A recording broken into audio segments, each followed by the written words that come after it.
6 août 1991, ce mouvement populaire meurtrier qui a conduit à la naissance de la Troisième République a aujourd'hui 33 ans. Pour les historiens, les Malgaches, mais surtout les dirigeants, devraient prendre des leçons de tels événements face aux difficultés actuelles du pays.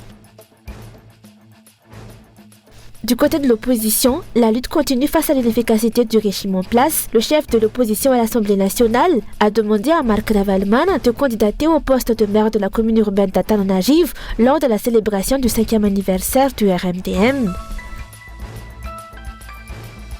Dans l'actualité internationale, le président vénézuélien Nicolás Maduro, dont la réélection est contestée, a écarté vendredi toute négociation avec l'opposition à sa sortie de la Cour suprême qui l'a saisi pour faire valider sa victoire, appelant la chef de l'opposition, Maria Corina Machado, à se rendre.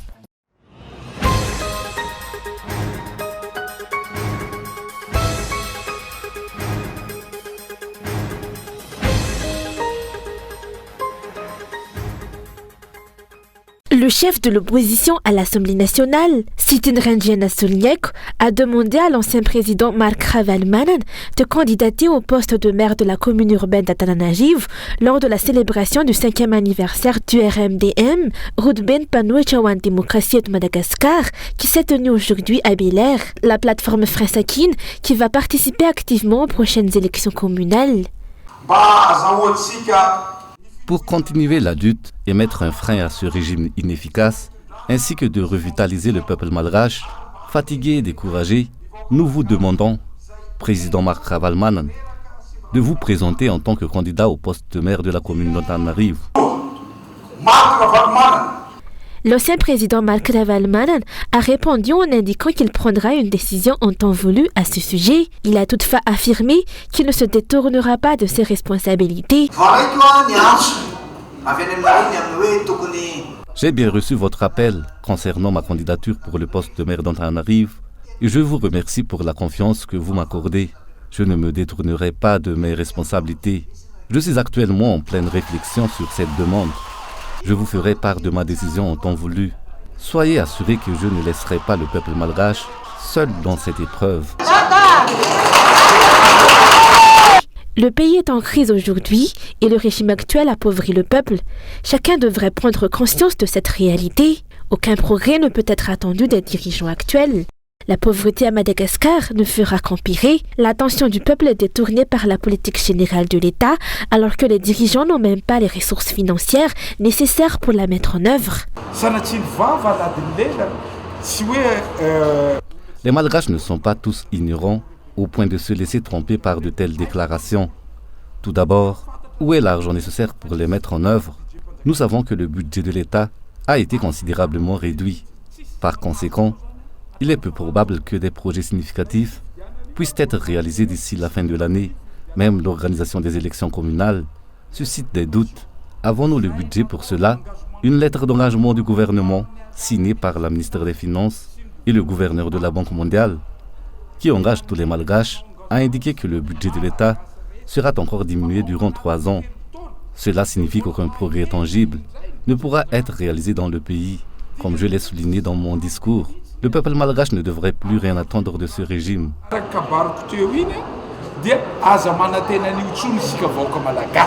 Le RMDM a souligné qu'il n'y a rien à espérer du régime actuel.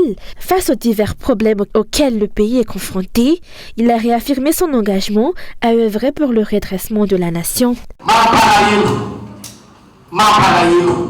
Nous appelons chacun, qu'il soit présent ici ou non, à comprendre que la lutte n'est pas encore terminée.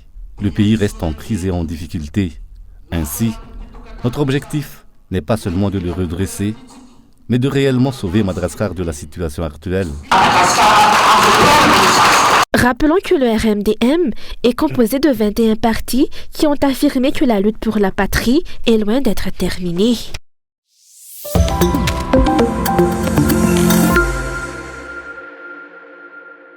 Le mouvement populaire du 10 août 1991 a aujourd'hui 33 ans. Cet événement a coûté la vie à de nombreux Malgaches. Ce soulèvement, qui a conduit à la naissance de la Troisième République, est aussi à l'origine de la marche pour la liberté. Le changement de constitution et la destitution du président Didier Ratirek étaient les objectifs principaux de cette marche.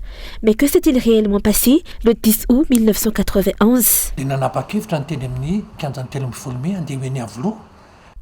Les manifestants rassemblés sur la place du 13 mai décidèrent de marcher vers Yavlou, bien que les forces de l'ordre aient tenté de stopper le mouvement au niveau du tunnel d'Ambouidaï. Les manifestants ont persisté et ont continué leur marche jusqu'à Yavlou. À quelques mètres du palais, des mines avaient été placées et ont explosé à leur approche, ce qui a semé la panique parmi la foule qui a commencé à reculer. Les forces de l'ordre qui les attendaient à cet endroit ont alors ouvert le feu. Un hélicoptère a également lancé des grenades sur les manifestants, soulignant que le président de l'époque avait ordonné de tirer sur le peuple, mais de viser leurs pieds. Des enregistrements existent encore à ce sujet. C'est un fait historique, qu'on l'apprécie ou non, et il est essentiel de le transmettre aux générations futures.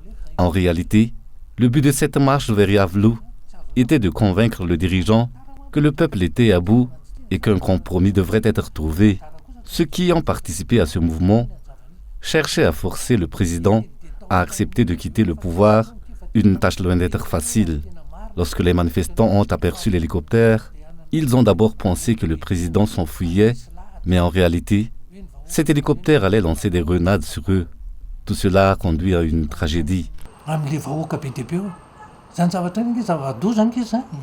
Relever ce pays, abattre les murs de Chirico, tel a été le slogan scandé par le peuple en 1991, exigeant la liberté et la démocratie dans un pays alors sous la dictature du régime de l'ancien président, l'amiral Didier Ratirek. Le sang a coulé sur la route menant à Yavlou, de nombreux Malgaches ont été tués et blessés. Pour les historiens, il est crucial que les citoyens, en particulier les dirigeants, tirent des leçons de tels événements.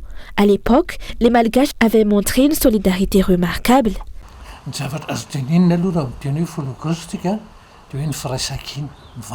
Ce que l'on peut retenir du 10 août est la solidarité inébranlable du peuple. Malgré les obstacles imposés par les forces de l'ordre, depuis Analakil jusqu'à Yavlou, cette solidarité était la véritable force du mouvement. En tant qu'historien, je soutiens que le 10 août est le symbole de la solidarité nationale et du peuple face aux réalités de la gouvernance et de la politique. Les manifestations surviennent généralement en réponse au mécontentement du peuple face aux réalités de la vie quotidienne. Aujourd'hui, comment se présente cette réalité? Malgré la formation de nouvelles plateformes pour exprimer le mécontentement, ces initiatives restent souvent au stade de l'expression. Pourquoi? Parce que la répression et l'intimidation sont trop fortes. Toutefois, il est crucial de se souvenir de l'histoire. Peu importe à quel point un dirigeant peut être inflexible, il ne pourra jamais triompher du peuple lorsqu'il est uni. Il est vrai que le peuple endure des difficultés. Doit-il pour autant risquer sa vie? Combien de manifestations similaires ont eu lieu dans le pays, même avant 1947? En tant que témoin de l'évolution depuis la Première République, ayant vécu la Première, la Deuxième, la Troisième et la Quatrième République, je peux comparer les périodes. Parmi toutes ces époques, je n'ai jamais vu une telle misère dans le pays qu'aujourd'hui.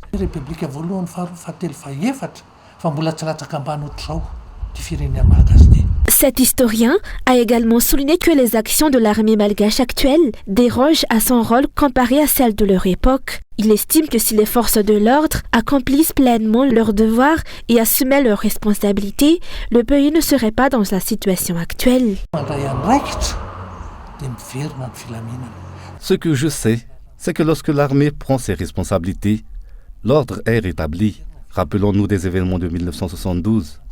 C'est le peuple qui a demandé aux militaires, aux généraux, de prendre le pouvoir. L'ordre a été rétabli parce que les militaires ont accepté cette responsabilité. Le président Tsiranan a confié le pouvoir au général Ramanantsoa en 1991. Lors de la convention de Panorama, en tant que ministre de l'armée, j'ai appelé les journalistes pour déclarer que les politiciens devaient assumer leurs responsabilités et ne pas prendre en otage la vie du peuple. J'ai averti que si les politiciens ne prenaient pas leurs responsabilités, nous serions contraints de le faire nous-mêmes. À ce moment-là, j'étais soutenu par l'armée et des représentants de la police.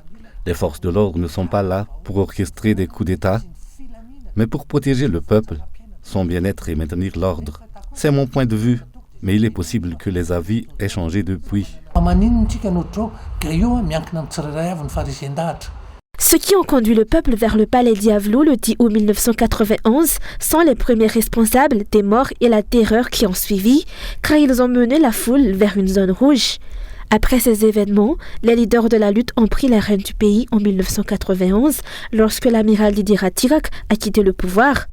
Jusqu'à présent, les coups d'État à cause de la non-acceptation des résultats électoraux n'ont apporté aucun bénéfice au pays. Rappelons qu'au-delà du 10 août 1991, d'autres mouvements similaires ont marqué l'histoire de Madagascar, notamment celui de 1912, 2002 et de 2009.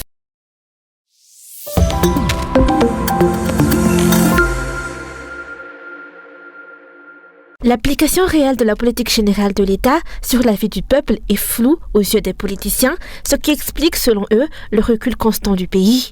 La PGE présentée hier devant l'Assemblée nationale repose toujours sur les 3 piliers annoncés en janvier. D'abord, le développement du capital humain et la priorité accordée aux besoins sociaux. Ensuite, la promotion de l'industrie et la création d'emplois. Enfin, l'établissement d'un État bien gouverné avec une attention particulière à l'amélioration de l'administration de la fonction publique et à la lutte contre la corruption. Cependant, les politiciens estiment qu'il n'y a rien à espérer de la réalisation de ces objectifs, arguant que les dirigeants se contentent de les réciter sans véritable engagement.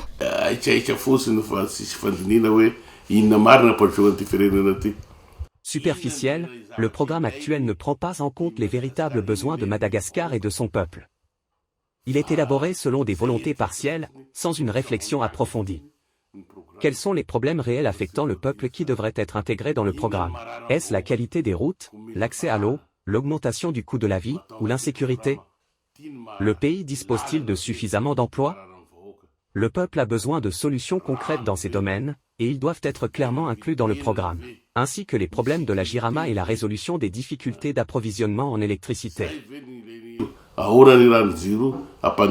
Ce politicien, qui a précédemment occupé les postes de ministre et de député, a également souligné que la plupart des députés actuels ne jouent plus leur rôle de représentants du peuple. Au lieu de cela, ils se contentent de lever la main et de suivre aveuglément les dirigeants, même lorsque leur programme à travers la PGE ne répond pas aux intérêts du peuple.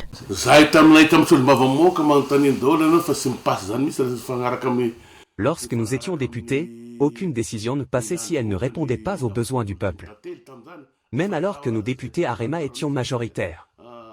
Le président Ratsirk n'a jamais ingéré dans les affaires des députés, nous laissant libres d'examiner les propositions, malgré notre majorité. Aujourd'hui, la situation est différente. Chaque ordre du président est accepté sans discussion.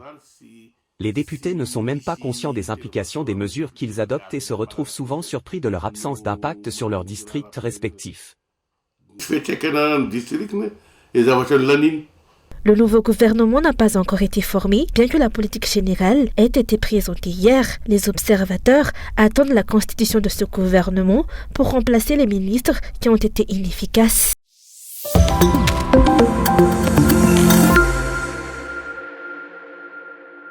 80% des enfants malgaches sont victimes de violences psychologiques à Madagascar, selon une étude de l'UNICEF réalisée en 2023. Ces violences incluent des propos blessants, de la stigmatisation, des moqueries, des insultes, des menaces et bien plus encore. L'association Omen souligne que cette violence mentale a un impact considérable sur la santé mentale des enfants. Les Malgaches ont perpétué ce cercle de violence psychologique depuis la période coloniale et ce cercle risque de persister sans prise de mesure et de conscience de son impact. Ça a un impact énorme sur une personne, ça va créer des traumas et ces traumas vont être perpétués et on appelle ça le cycle de l'abus émotionnel. Et ce trauma-là, il est intergénérationnel, c'est-à-dire qu'il a commencé depuis des années et généralement ça a été causé par des systèmes d'oppression comme le colonialisme, le patriarcat, le sexisme, tout ça en fait, ça a fait que cet abus émotionnel a été perpétué. Et le travail qu'on fait à Omen, c'est de briser ce cycle-là. On le fait à travers ce qu'on appelle l'intelligence socio-émotionnelle, l'apprentissage socio-émotionnel. C'est-à-dire qu'on enseigne aux enfants ce que c'est les émotions pour que, tout d'abord, ils comprennent ce qui se passe à l'intérieur d'eux-mêmes. Ils comprennent leurs émotions, ils arrivent à les exprimer d'une façon saine, ils arrivent à reconnaître ça chez les gens également. Et aussi, ils arrivent à prendre ce qu'on appelle l'empathie. Quand on a de l'empathie, quand on comprend les autres, on n'est pas méchant. On comprend qu'une personne peut avoir du mal, on peut comprendre la perspective d'une autre personne et on accepte cette personne-là. 25 jeunes éducateurs communautaires âgés de 18 à 25 ans ont officiellement terminé leur formation de 6 mois dispensée par le mouvement international OMIN et présentée aujourd'hui. Ces nouveaux éducateurs joueront un rôle crucial en sensibilisant la communauté sur la violence psychologique, les abus émotionnels et en informant sur les mesures à adopter pour y faire face.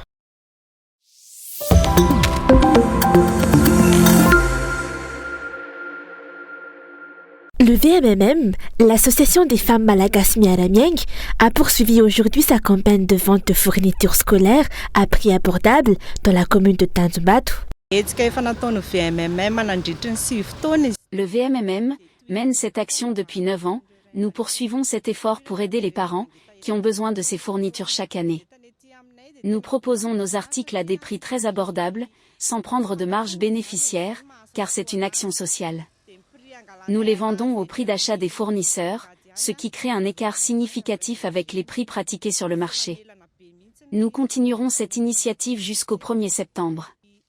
Pendant un mois, nous visiterons toutes les communes. Pour Tanjombato, la vente se tient aujourd'hui, mais si les parents expriment encore des besoins, nous envisagerons d'adapter notre planning en conséquence.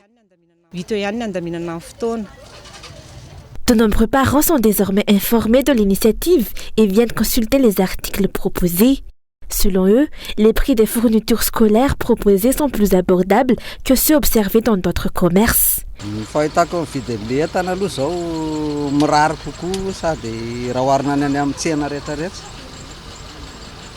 Les prix des articles sont véritablement abordables comparés à ceux du marché.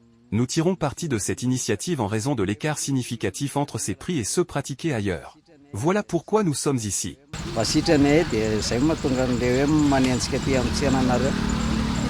Cette initiative de l'association des femmes malagasy Miaramieng s'étendra ainsi à plusieurs autres communes dans les semaines à venir en réponse à la demande des parents.